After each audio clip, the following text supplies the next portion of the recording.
Vamos abrir em 1 Coríntios, capítulo 15, a partir do versículo 1.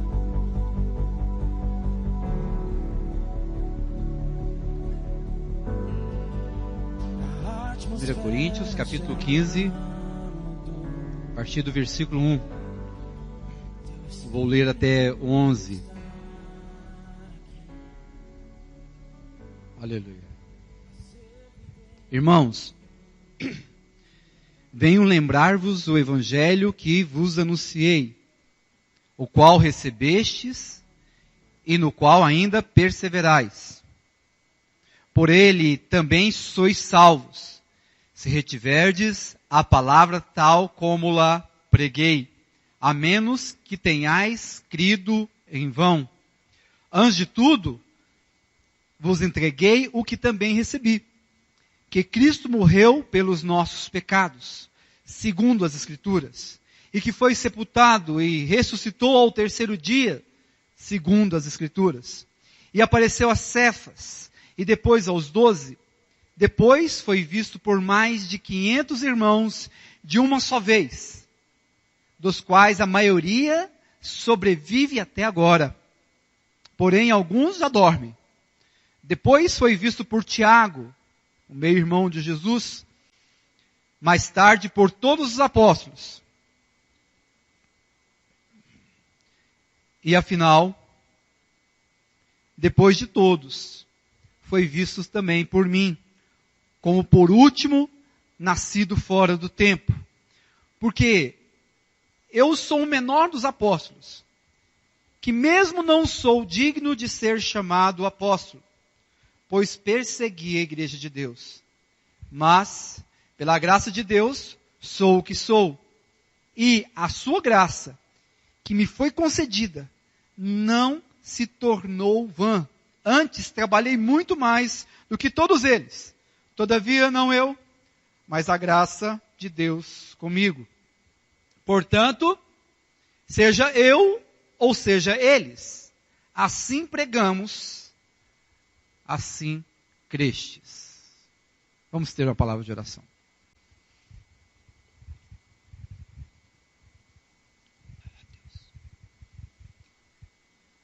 Reconhecemos que se o Senhor não se revelar, nós não conseguimos te encontrar, Senhor. Reconhecemos que se o Senhor não se deixar ser achado, nós não te encontraremos. Nossa expectativa, Senhor, é que o Senhor se revele na sua palavra. Que o Senhor, meu Deus, revele-se ao nosso coração. Que o Senhor alimente o nosso espírito. Que o Senhor desperte, Senhor, de tal maneira a Ele andar em ousadia. Senhor, conquista-nos, Senhor. Conquista-nos no coração, conquista-nos, Senhor, a minha alma, a nossa alma. Queremos ter uma mente cativa nos teus propósitos, nos desígnios do teu coração, na tua vontade. Senhor, sabemos que o Senhor concedeu o seu Filho, para que de algum modo nós possamos, através dele, reconhecer que ele foi enviado por ti. Senhor, estamos aqui com expectativa de poder abraçar, agarrar as suas promessas, de tal maneira, Senhor, a nos desapegar do contexto dessa terra. Que o Senhor nos leve, Senhor, ao alívio que provém da paz do seu Santo Filho. Ao alívio, Senhor, que vem pelo refrigério do seu Espírito Santo. Louvado seja o teu nome essa manhã. Louvado, Senhor, seja o Senhor para todo sempre. Amém.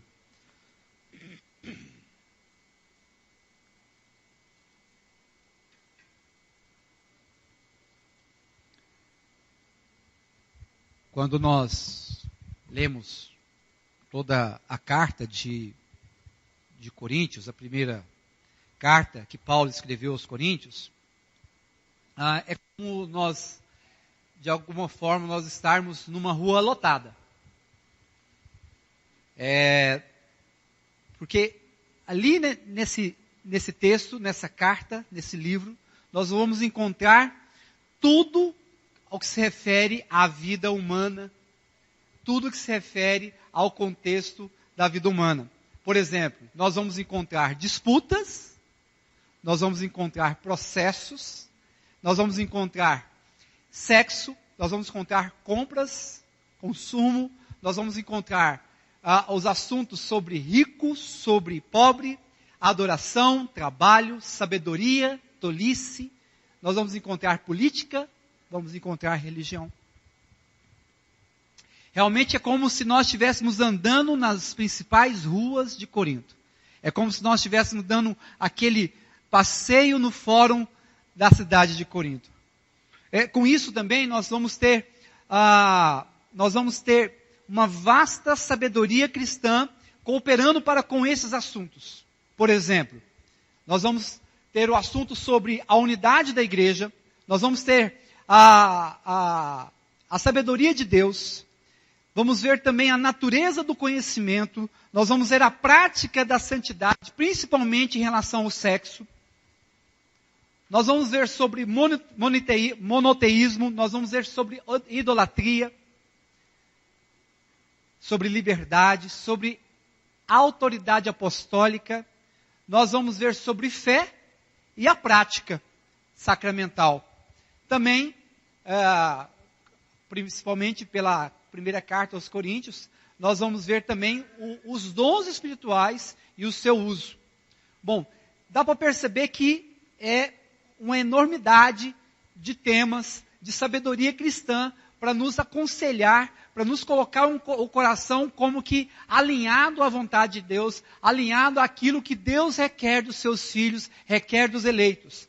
Bom, agora, eu li 11 versículos aqui do capítulo 15, mas esse é um dos capítulos maiores do Novo Testamento. E todo o capítulo é praticamente um tratado sobre a ressurreição de Jesus Cristo, sobre a ressurreição dos mortos.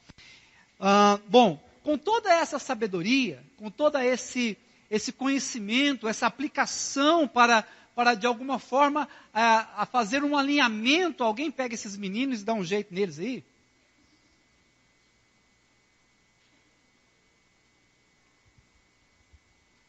Então, com tanta sabedoria, com tanta riqueza, o que 58 versículos desse capítulo, que trata sobre a doutrina da ressurreição, pode contribuir depois de tanta sabedoria?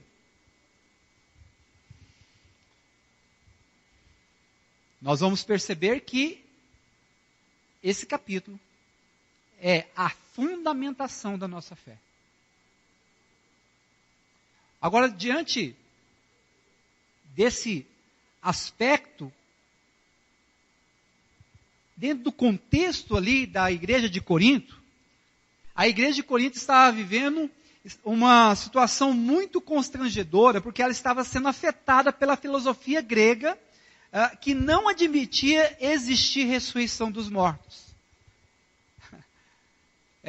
Lembrando desse perfil dos gregos, nós vamos ver Paulo em Atenas, ele fazendo um discurso, pregando o evangelho ali, mostrando ali a respeito de Jesus Cristo, e o que seria esse varão, o que seria esse homem. E quando ele chega no ápice da sua mensagem, quando ele chega e falando que, olha, esse varão ele morreu e ressuscitou, aí não. Os gregos ali começaram a zombar de Paulo.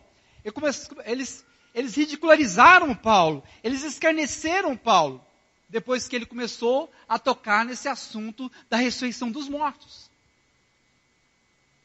Os gregos, eles criam na eternidade da alma, mas o corpo, ele para nada prestava, era inútil. O corpo, na verdade, era uma fração da estrutura humana que era mal, que não tinha condições nenhuma de chegar à perfeição. Nesse sentido, os gregos, eles cultivavam um pensamento filosófico que dividia em dois tipos de ações. Um era um tipo de ascetismo e outro era um tipo de hedonismo. Bom, o ascetismo é a regra para não se dar aos prazeres. Já o hedonismo, um tipo de hedonismo, não que essa palavra está no contexto daquela época, mas seria o se apegar aos prazeres da carne, aos prazeres da vida, aos prazeres como algo soberano para a vida humana, algo excelente para a vida humana. Então, nesses dois patamares, os gregos andavam. Ou seja, a alma era imortal, o corpo não prestava, então, de alguma forma, os que tinham um pensamento hedonista, eles se entregavam aos prazeres e pronto, acabou. Usando um termo aqui de 1 Coríntios 15, comamos e bebemos porque vamos morrer. Vamos aproveitar dessa carne, vamos usufruir dessa carne. E enquanto isso, nós tínhamos um outro lado que procurava o quê? Procurava aplicar, de alguma forma, aplicar regra para os desejos carnais e mundanos, praticando algum tipo de penitência, penitências físicas, como que flagelações ou dietas rigorosas, ou seja, de alguma forma eles procuravam aplicar uma prática para fazer com que a carne pudesse ficar quieta, para que eles não se dessem a vazão aos prazeres. Mas em todos os dois patamares, não se tocava no que se refere à ressurreição dos mortos. Gente, nós estamos falando, segundo uma leitura bíblica, segundo o parecer bíblico, nós estamos falando, naquela época, de 4.000 anos. E para alguns que não teriam uma leitura bíblica, com certeza era algo muito milenar. Então nós estamos falando de 4.000 anos, onde não se falava nunca, ou se ouviu falar, a respeito de ressurreição dos mortos. O corpo, depois que foi à terra, ele simplesmente vai para o seu fim, ao pó. Ele se apodrece, os vermes comem. Então não existe isso, nunca se ouviu falar.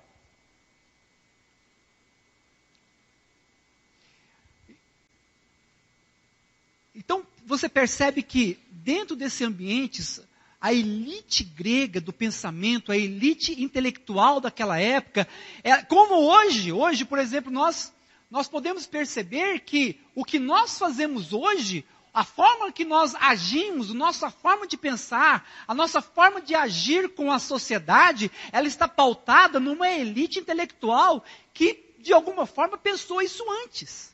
E, de alguma forma, isso chegou e vem aculturando a sociedade, colocando nós no modus operandi dessa elite intelectual. E esse negócio de fla-flu sempre existiu. Sempre existiu. Então, esquerda e direita, né, fariseus e saduceus, nós sempre temos essas questões na história. E aqui no pensamento grego, nós também vamos ter dois tipos de pessoas. Aqueles que teriam a elibação moral como ponto principal para que eles possam se conduzir na sociedade, e outros que, olha, vou relaxar, vou soltar a franga. E literalmente era isso. Então, nesse quesito, os pensamentos vinham normal.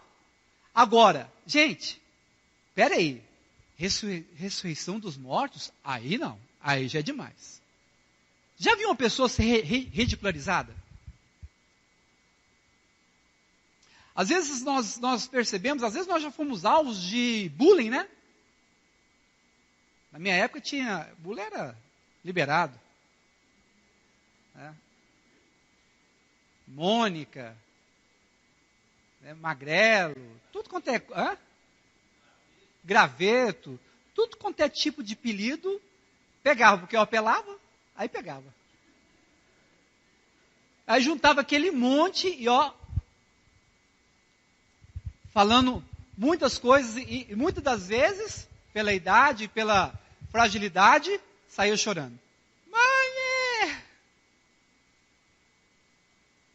Então, os gregos começaram o quê? A zombar, a ridicularizar os crentes que estavam ali em Coríntios. Você está de brincadeira, né?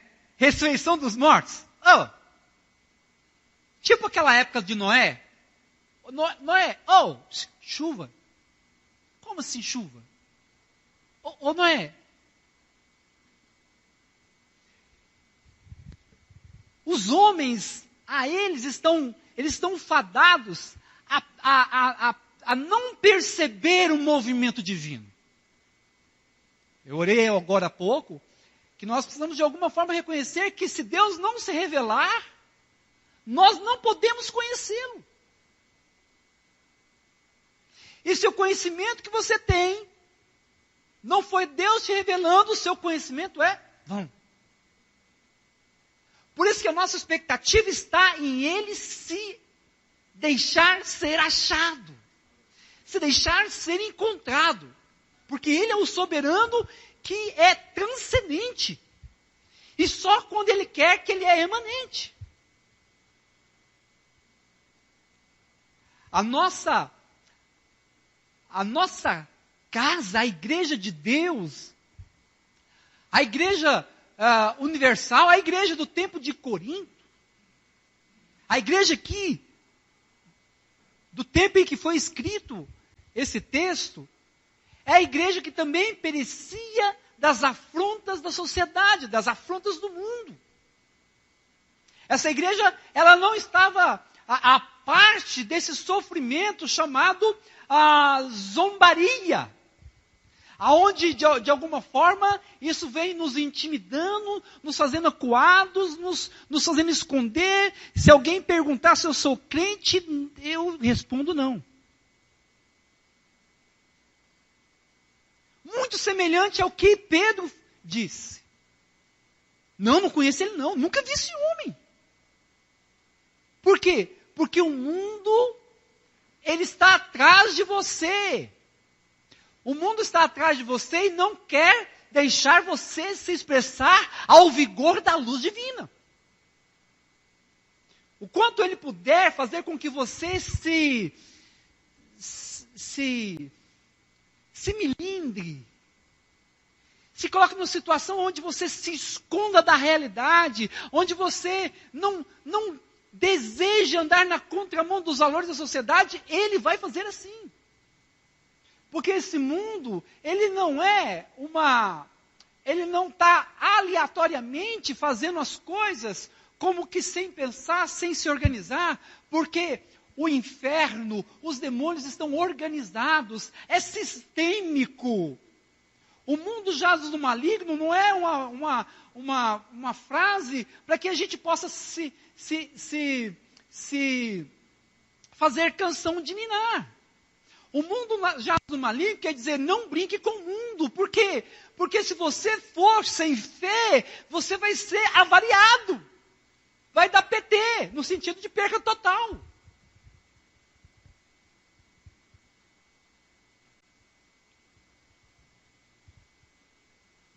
Os gregos, como na nossa sociedade, eles não vão nos conceder paz. A paz que nós procuramos está numa pessoa. E se esquivar das afrontas desse tempo, se esquivar das afrontas, como nós vamos ver aqui, que os coríntios estavam se esquivando,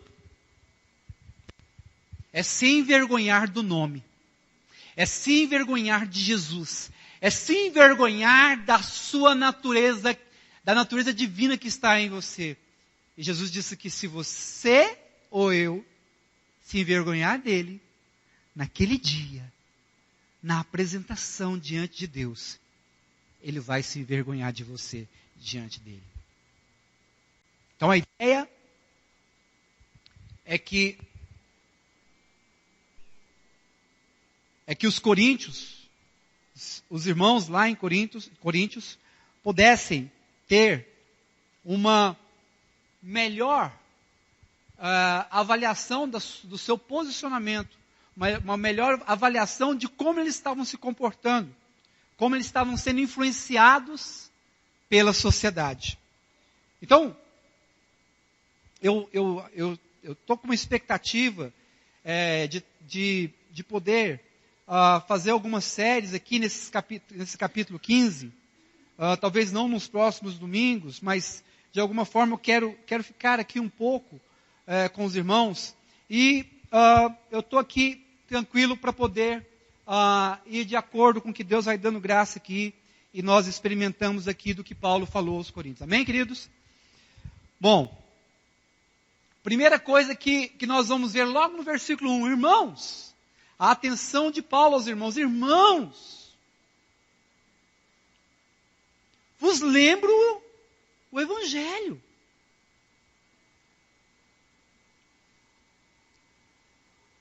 Irmãos, em você, não tem uma voz, uma percepção, uma noção de que você não precisa aprender mais nada? De que você não precisa ser ensinado? De que você não percebe você, de alguma forma, querendo colecionar conhecimentos? De alguma forma você não percebe que você, às vezes, nossa, de novo essa mensagem? Não tem um negócio assim que você, por acaso, fica assim, meio que... sabe quando a gente come piqui?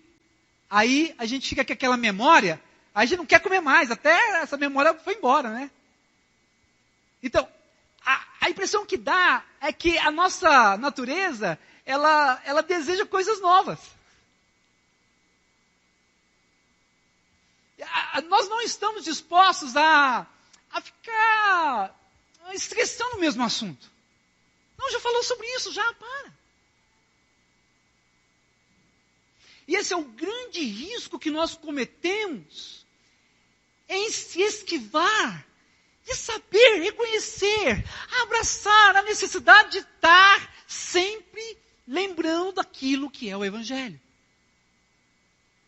O Evangelho ele não pode ser uma coisa que eu agora já sei o Evangelho e agora nós vamos para outras coisas maiores, mais profundas em Deus.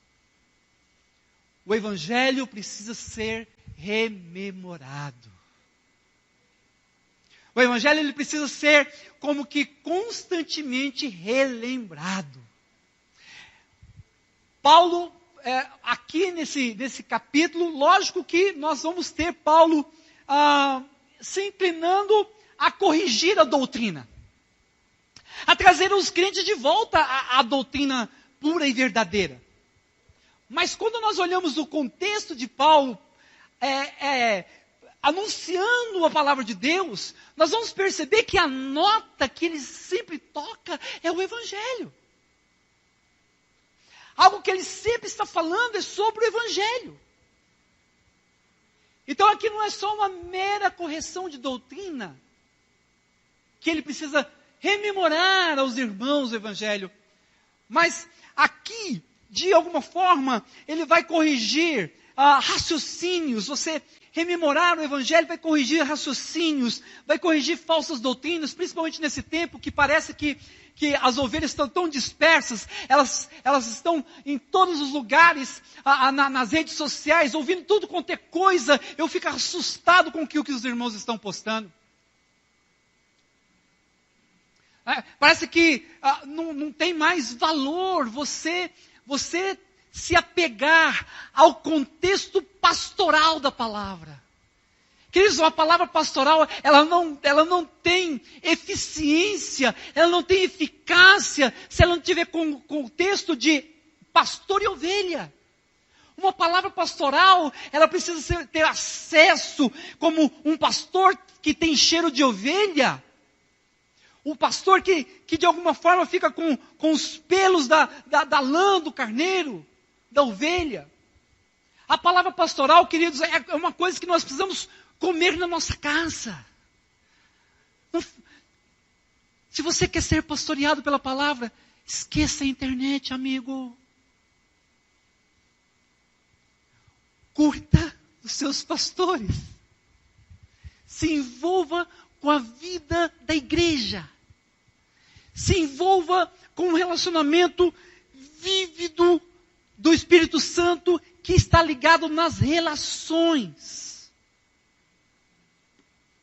Dá muito mais trabalho, amado. Porque viver em igreja não dá para você viver enquanto está dirigindo, né? Viver em igreja não dá para você viver enquanto, até que dá se você chamar a pessoa para sua casa enquanto você está lavando vasilha, lavando louça. A ideia é que nós precisamos cooperar com esse contexto de correção de falsas doutrinas, tem a ver com nós alinhando as relações uns com os outros, andando na confidência uns com os outros, andando nesse alinhamento uns com os outros, e um com os outros nós vamos viver na igreja. Se a casa de Deus ela não for prioridade para nós vamos deixar em vão o sacrifício de Jesus Cristo. Porque se a casa de Deus não for importante para nós, o sangue não tem eficiência. Não porque o sangue em si não é eficaz.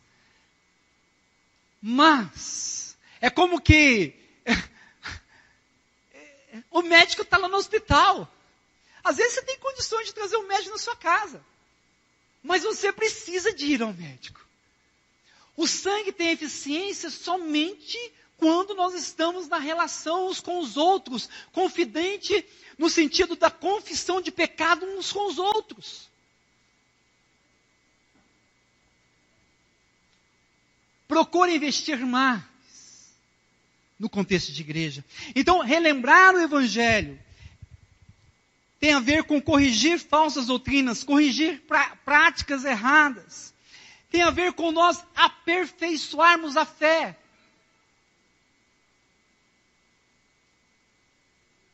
Irmãos, como é que nós vamos ver a glória de Deus? Ouvindo a palavra, lendo a palavra. A glória de Deus, ela vai se manifestar, ela vai nos acudir de tal maneira a nos transformar.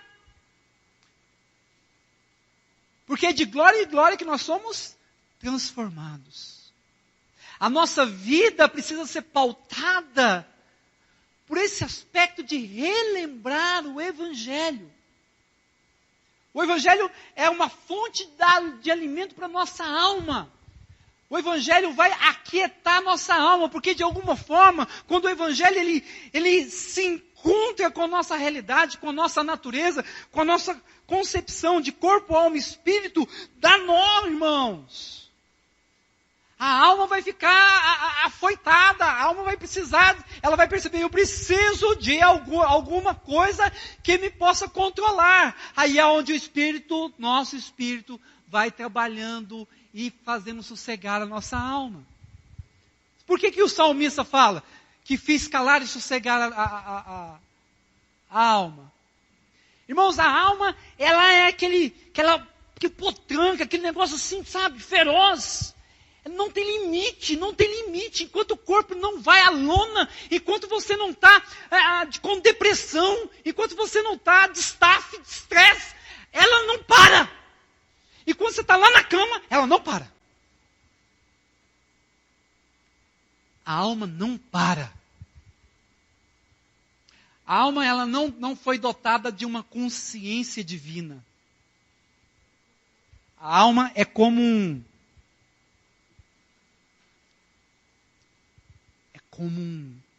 adolescente obstinado. Vou fazer e não estou nem aí.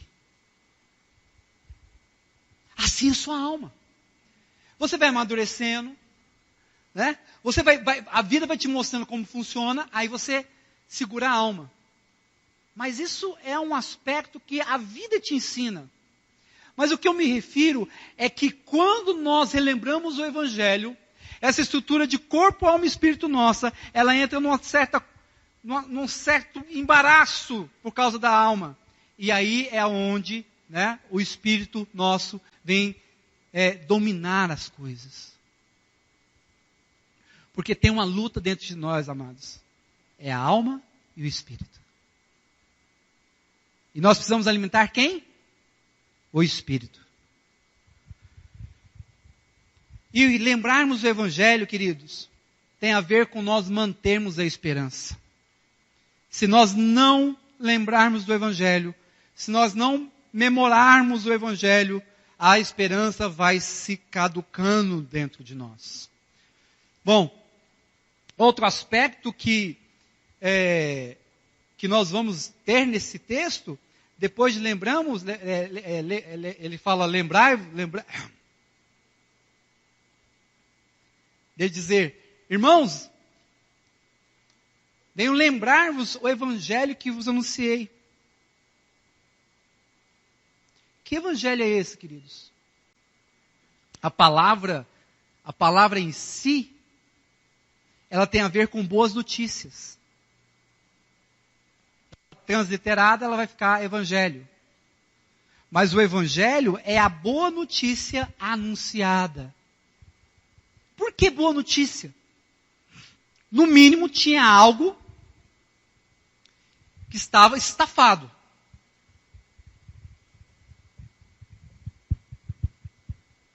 Essa boa notícia tem a ver com, por exemplo, o país está em crise. O dinheirinho, foi embora. A gente está matando cachorro à unha segurando do almoço para comer na janta. E esse negócio vai longe. Nossa. Aí você olha no jornal, não vai melhorar, está difícil.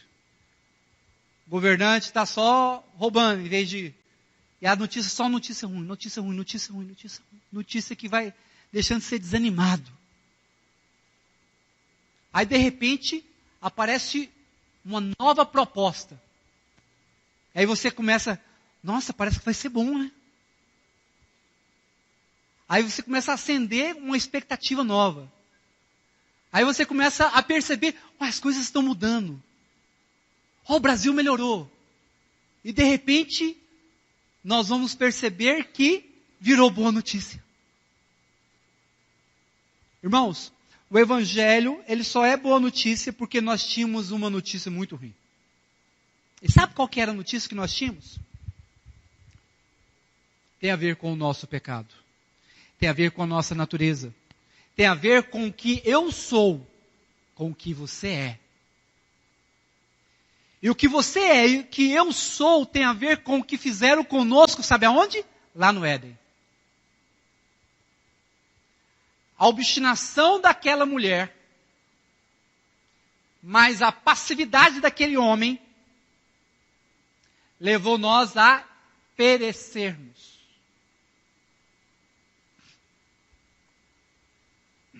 Sabe a sua carne? Ela está apodrecendo.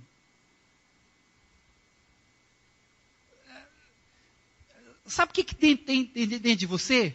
Você só vai descobrir se você for curioso.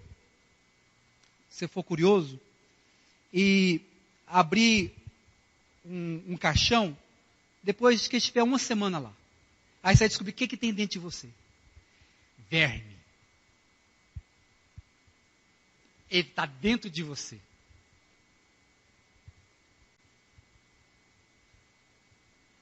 E por que esses vermes, ele come, mas aí a gente regenera? Como é que chama? Imunidade. A imunidade ajuda a combater. Mas os vermes estão dentro de você. Sabe onde foi plantado esse verme? Lá no Éden. Não importa o que você faça, você vai apodrecer. Mais cedo ou mais tarde. Quando Jesus fala, louco, hoje vão te pedir a sua alma, o que você tem para entregar? Jesus falando, bravo, hein?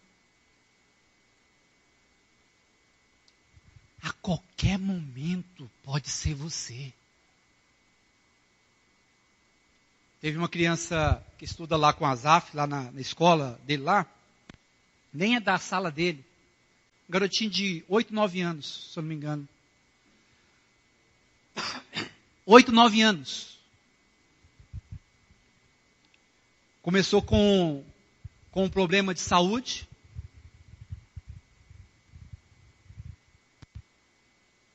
o verme. O verme começou a pegar ele mais cedo, levou ele embora. O Asaf em lágrimas. Papai, uma criança desse tamanho, dessa idade, como pode isso? Não tive outra informação a dar. Asaf foi o primeiro Adão. O primeiro Adão fez isso. O mundo jaz no mundo tereis. Aí outro colega também, da mesma rede de escola, da idade do Asaf, 1 ano a mais, andando de bicicleta. Aí, um ônibus na frente dele, não conseguiu, freou tal, não conseguiu. Plá, bateu e o ônibus passou por cima dele, morreu.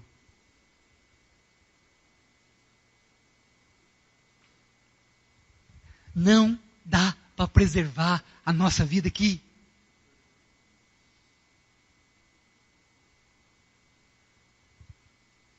O que eu disse para o Asaf? Asaf, por isso nós precisamos pregar o Evangelho. Porque as misérias dessa vida é certa. É certa. Mas se você prega o Evangelho, e essa pessoa se acende para a palavra de Deus, se acende para a justiça de Deus que foi feita nos lombos de Jesus, essa pessoa vai ter as misérias somente nessa vida. Por quê? Porque quando a gaiola romper e o pássaro voar, será para a eternidade com Cristo.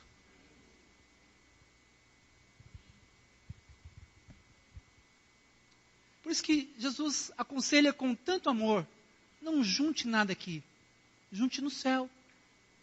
Por isso que Paulo insiste que nós não olhe, não pense nas coisas da terra, pense nas coisas do céu. Às vezes você está com boa motivação, é uma pessoa profissional, uma pessoa dedicada, e de repente as coisas não dão certo. Por quê? Porque Deus me esqueceu. Não. Deus não esquece de ninguém. Às vezes, já parou para pensar o quanto nós nos apoiamos nas profissões que nós nos dedicamos a vida toda? Qual que é a melhor profissão hoje que todo mundo quer colocar os seus filhos? Ser concorrente da Rebeca. Qual é a forma de apoio que nós sempre queremos para a nossa vida? É estabilidade, não é? Aí a gente faz com que os nossos filhos estudem e passem no como é que é o nome? Concurso. Porque vai ter uma vida estável.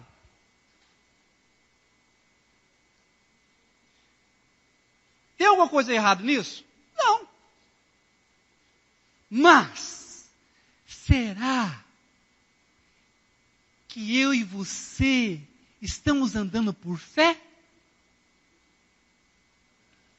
Será que o que você carrega como uma perspectiva de vida é fé ou vista? Tem que ver para crer? Ou é uma fé que te impulsiona na vontade de Deus? Às vezes a pessoa não foi chamada para ser médico, vai ser infeliz para ser médico. E o que salvava ele? A fé. Como não tinha fé, fez o que achava que dava para fazer, ou que era bom fazer. Mas só a fé pode ser essa peneira para fazer com que a farinha não seja ingerida com pelotas, com pedras. Nós precisamos da fé para podermos andarmos nesse evangelho anunciado.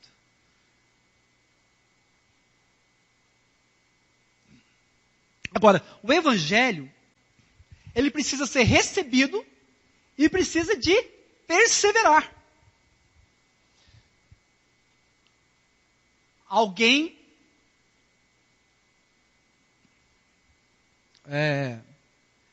de formosos pés, chega com o evangelho verdadeiro para você. E aí você, pela vontade de Deus, você recebeu esse evangelho. Veio um pacote completo. O que veio quando você recebe esse evangelho? Fé, santidade. Tudo que você precisa para andar com Deus. E você também tem uma força divina nessa fé. Essa força divina vai fazer com que você persevere nisso. Então não é só receber, tem que perseverar. Muitos recebem, mas vivem em vão. Muitos creem, mas vivem em vão. Então, a ideia é que quando o evangelho seja anunciado, nós não só recebemos ele, e como um pacote completo, nós veremos também ferramentas para perseverar nele. Ou seja, nós recebemos a mensagem e se posicionar de acordo com ela. Nós recebemos o Espírito de Cristo e andar como Ele andou. Viver como Ele viveu. Se envolver com as pessoas como Ele se envolveu. E essa mensagem, por ela, através dela, como diz aqui Paulo para os Coríntios, através dessa mensagem que foi anunciada, que eu estou te lembrando, vou te lembrar novamente, vocês são salvos. É a mensagem que te proporcionou ambientalização interior para Deus dar para você fé.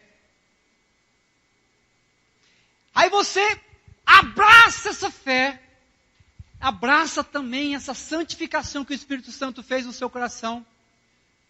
Abraça o contexto daquilo que a Bíblia fala, olha, o Antigo Testamento fala, olha, eu transformarei o seu coração de pedra no coração de carne. Ou seja, um coração que possa ser sensível à minha voz, sensível aos desígnios do meu coração.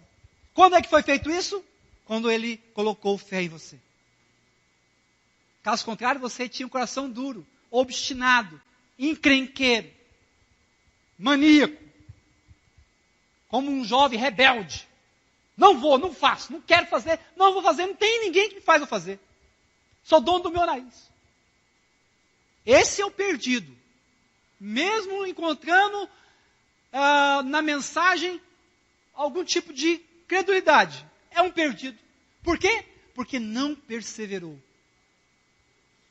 Então, nesse evangelho, que tem que ser recebido, que tem que ser perseverado, ao qual seremos salvos, nós precisamos saber salvos de quê? Já fiz essa pergunta? Preciso ser salvo? Minha vida está tão boa. Como já foi dito, maldito seja o dia da largueza financeira que me deixou distanciado de Deus. Bendito seja o dia das aflições que me levou a Deus. Por que eu preciso ser salvo? Salvo de quê? O que aconteceu no Éden diz que Gênesis 3, porque você deu ouvidos à sua mulher, a partir de agora, você só come se tiver suor.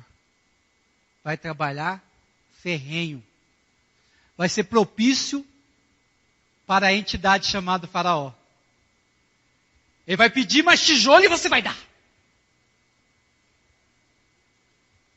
Por quê? Porque não é prioridade sua adorar a Deus. A prioridade é se sustentar. Aí Jesus vem lá na frente e fala assim, ó, não só de pão viverá o homem, mas de toda palavra que procede de Deus. Mas lá no Gênesis 3, e não vai ficar só assim não. como você é um tipo de uma cabeça de uma federação, ou seja, você é a representação da humanidade, maldita é a terra por sua causa. Aí nós vamos ver mais na frente que o que aconteceu com Adão, que ele andava livremente, nu, sem roupa nenhuma. Ele e a esposa. Quando ele comeu, os olhos se abriram. E eles perceberam que estavam nus. E não só isso. Quando ele percebeu que já estava chegando a hora de Deus visitá-los para ter aquele relacionamento, ele percebeu pelos passos e se escondeu de Deus.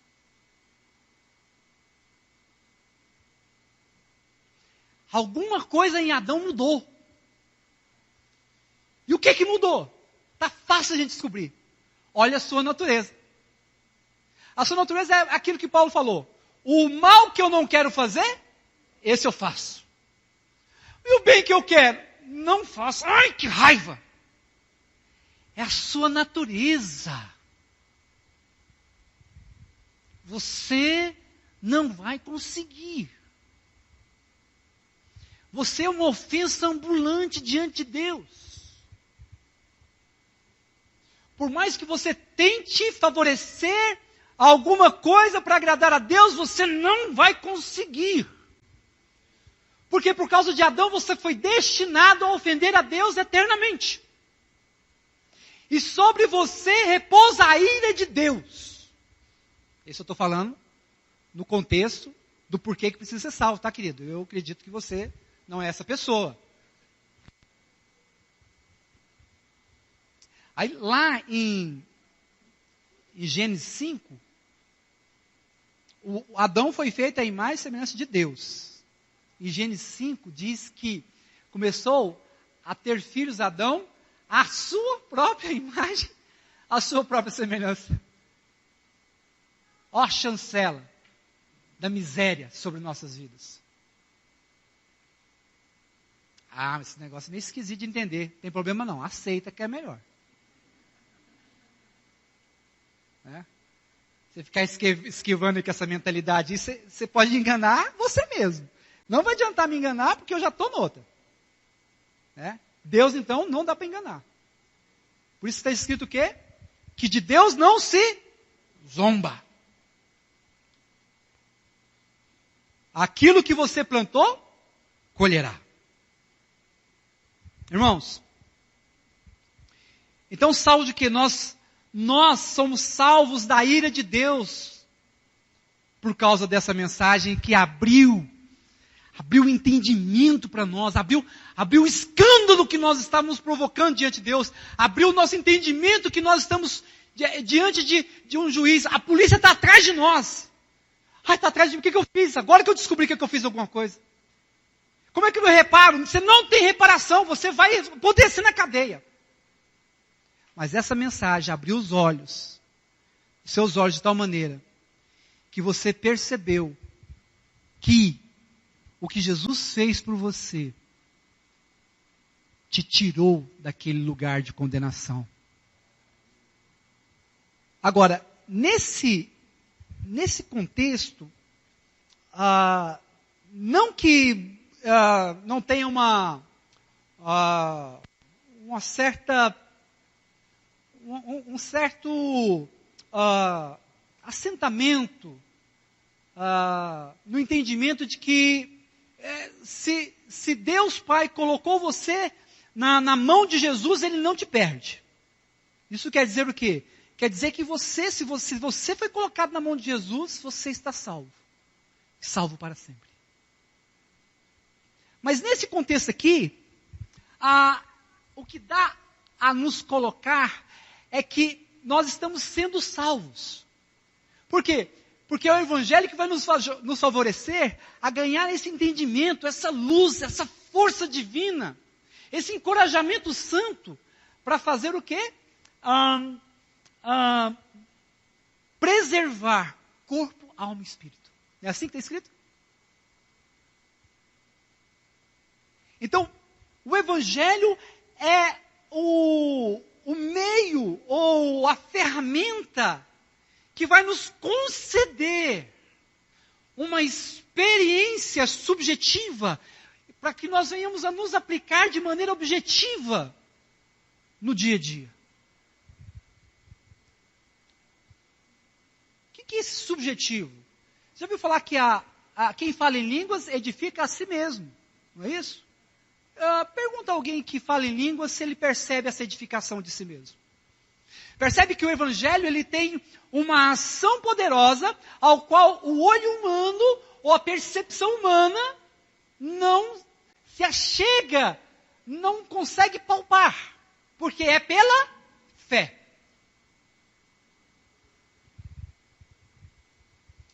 Então, uma mensagem salvífica, que é o Evangelho de Jesus Cristo, ela santifica o eleito até o dia do Senhor. Ela prepara o eleito para que ele seja um eleito que agrada a Deus até o dia da segunda vinda de Cristo.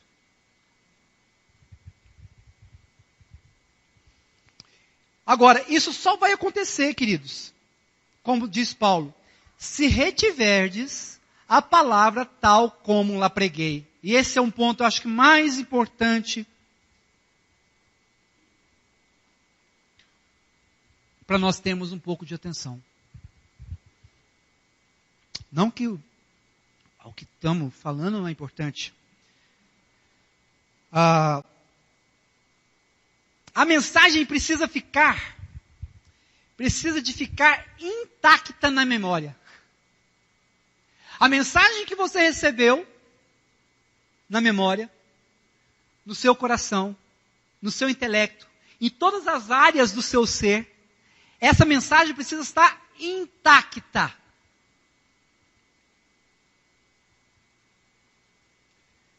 Ela não pode sofrer alteração. O seu modo de pensar não pode sofrer alteração daquilo que você recebeu com relação à mensagem do Evangelho. Você precisa se agarrar com a sua mente. Lembra o próprio Paulo falando, se eu não me engano, em Romanos 12? Né? Transformai-vos pela renovação da vossa mente. Porque é necessário que nós venhamos a nos abdicar dos valores terrenos mundanos, porque eles é que contribuem para fazer com que a nossa natureza renegue a santidade que Deus está aplicando nas nossas vidas, através do Espírito Santo. Então, eu queria trazer 4 pontos aqui de reflexão, de pensamentos. Lembra de quando eu estava falando a respeito da elite intelectual, em toda a história, a partir daí que vem a cultura, né? A cultura é mudada porque os pensadores, a elite intelectual, eles vão pensando a respeito de determinadas coisas e vão influenciando aquilo que se chama multiplicadores, pessoas de referência da sociedade, como por exemplo jornalistas, como por exemplo os professores, né? Nós estamos de alguma forma com uma educação muito complicada. Por quê? Porque atrás, na época do regime militar, levantou-se uma elite intelectual que conduziu a sociedade com valores que chegou onde nós estamos. E que nós estamos falando de um período de quanto? De 40 anos. Então é assim que funciona. Nós precisamos estar de olho quem são, quais são as pessoas que estão numa posição da elite intelectual. Essas pessoas estão falando, né? E esses multiplicadores estão recebendo, e esses multiplicadores vão fazer com que a massa receba, e as pessoas que são poucas pessoas que vão como que um elemento estranho no meio disso, elas vão sendo como que revolucionários de uma nova fase. Mas o que muda a sociedade, como a Bíblia fala, é a mentalidade. Isso desde quando? Desde sempre. Desde sempre. Aí eu queria apresentar alguns conceitos, como por exemplo, pragmatismo. Pragmatismo. O que é o pragmatismo? É o modo de agir que considera a utilização da prática por oposição à teoria. A teoria não é importante, nós vamos na prática. Aí, esse tipo de pensamento, esse tipo de filosofia, digamos, como é que ela age na ponta com a gente? Aqui dentro da casa. Vamos fazer porque dá certo. Logo, vale qualquer estratégia, no nosso contexto, para atrair pessoas. Vamos fazer, o que o mundo está fazendo? Está dando certo, vamos trazer para cá. Vamos fazer desse jeitinho, que a gente atrai os jovens, né? E aí a gente fica naquela onda. Então o pragmatismo é uma ferramenta de desconstrução da mentalidade do Evangelho.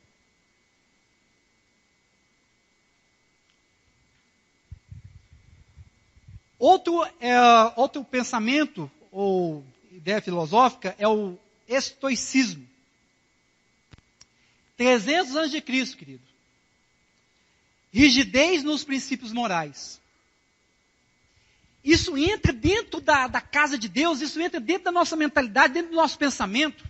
E de repente nós estamos rígidos com fatores de elevação moral e já está contaminando a mentalidade que se refere ao Evangelho verdadeiro.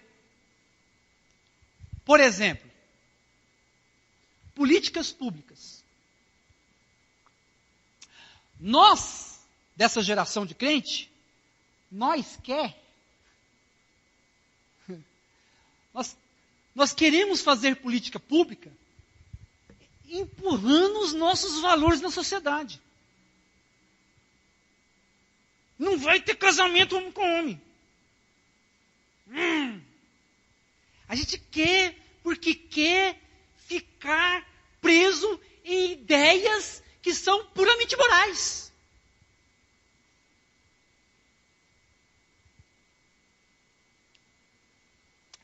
Quando a igreja se envolve com políticas públicas, ou seja, fatores de desenvolvimento para que a sociedade possa ser beneficiada, nós devemos perceber a pessoa como um ser humano. Como alguém que tem uma natureza que não está controlada pelo Espírito Santo. Que não foi desvendada a ela que homem com homem não pode. Quando você vai trabalhar nas políticas públicas, ou quando você vai assistir a sociedade de alguma forma, queridos, larga de querer ler a Bíblia para os outros. A Bíblia é para você parecer com Jesus e amar a pessoa por amar a pessoa. Vocês acham que no tempo de Jesus, ou até antes, na Grécia, vamos longe não, para você que não tem acesso, às vezes, à literatura daquela época, vai assistir os filmes. Vai ver o bacanal que era. Os filmes já dá aquela mostra do como a Gente, aqueles romanos, eles ficavam jornadas de anos sem estar com a família. É igual a cadeia do Sepaigo. Quando chega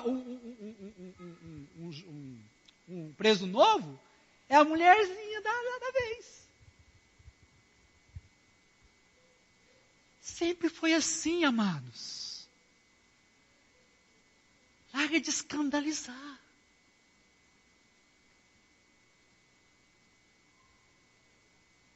Jesus viu isso também. O que diz as Escrituras? Que Jesus estava entre os pecadores, entre as prostitutas. Você tem coragem de ir no derby e ficar com aquelas mulheres ali? Aqueles travecão?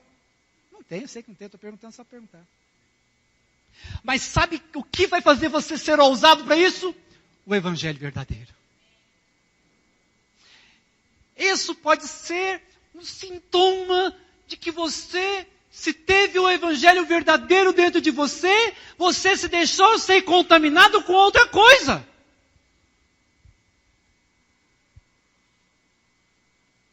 É só um reflexo daquilo que você comeu, fora do alimento que Deus te deu. Então, amados, incesto, pedofilia. Aqueles soldados, eles iam lá 2, 3 anos, 4 anos. Era bacanal, meu filho. A não ser quando encontrava, né, uma cidade, sitiava ela e pegava as mulheres. Quem assistiu Alexandre o Grande? É bem sutil, mas você vai percebendo ali como é que era o negócio. Então o estoicismo, pedofilia, incesto, a poligamia. Está voltando de novo esse negócio de poligamia, viu? Escandaliza não, querido. Preocupa com a sua salvação e ame as pessoas.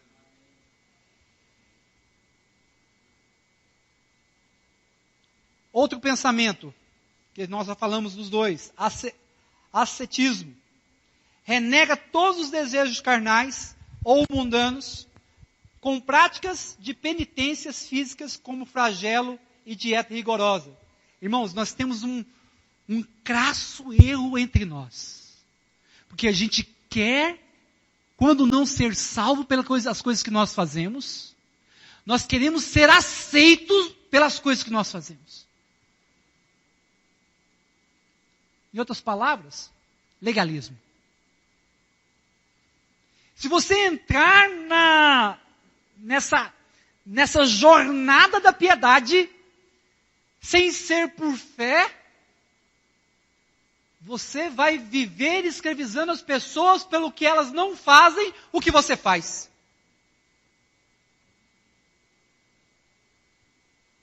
Maculou o evangelho, maculou a mentalidade.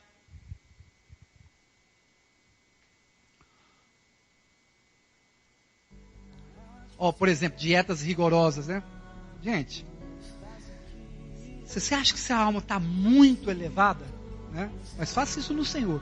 Se a sua alma está muito assim, você está muito carnal, para de comer. 2 dias, 3 dias, 4, 5, 7 dias. Duvido que você vai ter algum desejo carnal. Vai estar fraquinho. Se você for crente, a oração vai fluir legal. E se você não for crente, vai conseguir o seu objetivo, que é o quê? Não se entregar às paixões dessa vida. Jejum é um negócio que enfraquece a carne. Para a glória de Deus. Outro pensamento que eu já falei é hedonismo, que é o prazer. O prazer é o bem supremo da vida humana. Vem para Jesus que você vai ser? Sua vida vai? Olha, Dominhas aí. Vem para Jesus que suas finanças. Vem para Jesus que a sua saúde vai melhorar. O Evangelho não é isso. O cerne do Evangelho não é isso.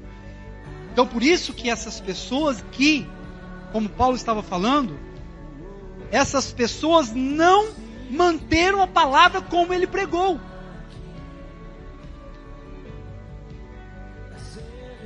Elas não manteram a palavra como ele pregou. E nesse caso, qual é o sintoma? Eles creram, ele fala assim, a menos que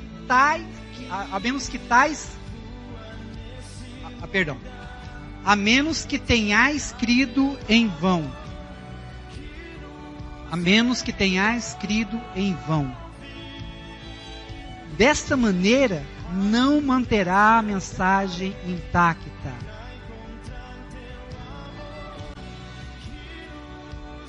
Outro aspecto de você crer em vão é deixar que esses penduricários se misturem com o Evangelho, que é a consequência do crer em vão.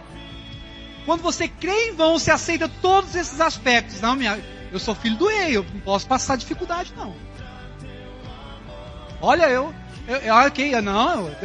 Deus é bom, eu posso ter prazeres nessa vida. Então, é uma mentalidade que vai se mudando. Então, se você creu em vão, você não persevera no que creu. Se você creu em vão, você não faz uso da fé genuína, da fé autêntica.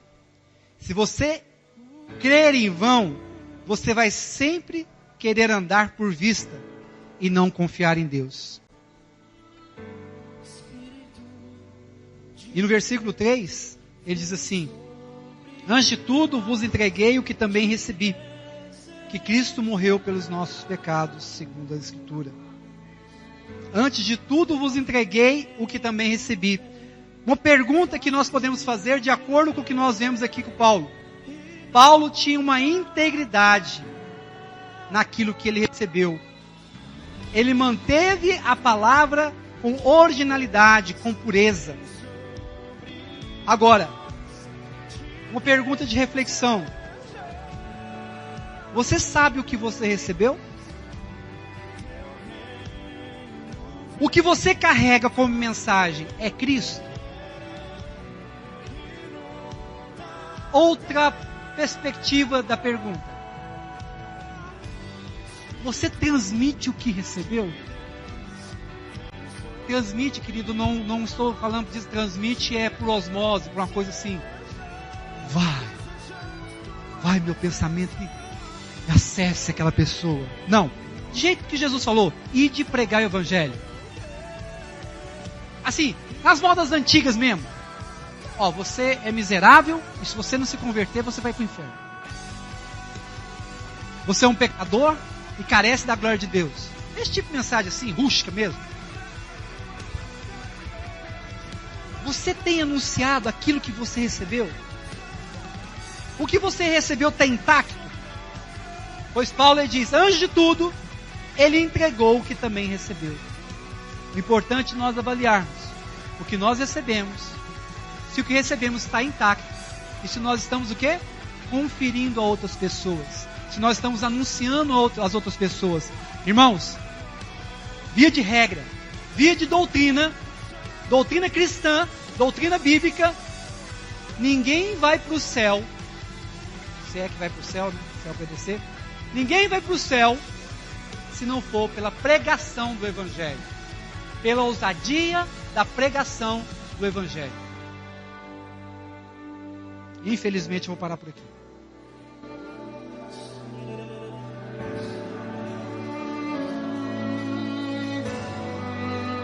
Milagres podem existir.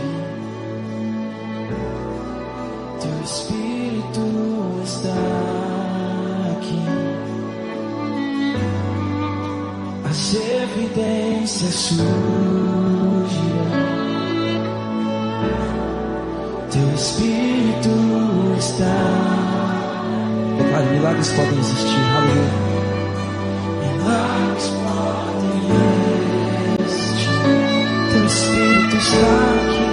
Teu Espírito está aqui. As evidências surgirão. Teu Espírito está aqui. Milagres podem existir. O Espírito está aqui. As evidências surgirão. Teu Espírito está. Só sua voz declara, milagres podem existir. Milagres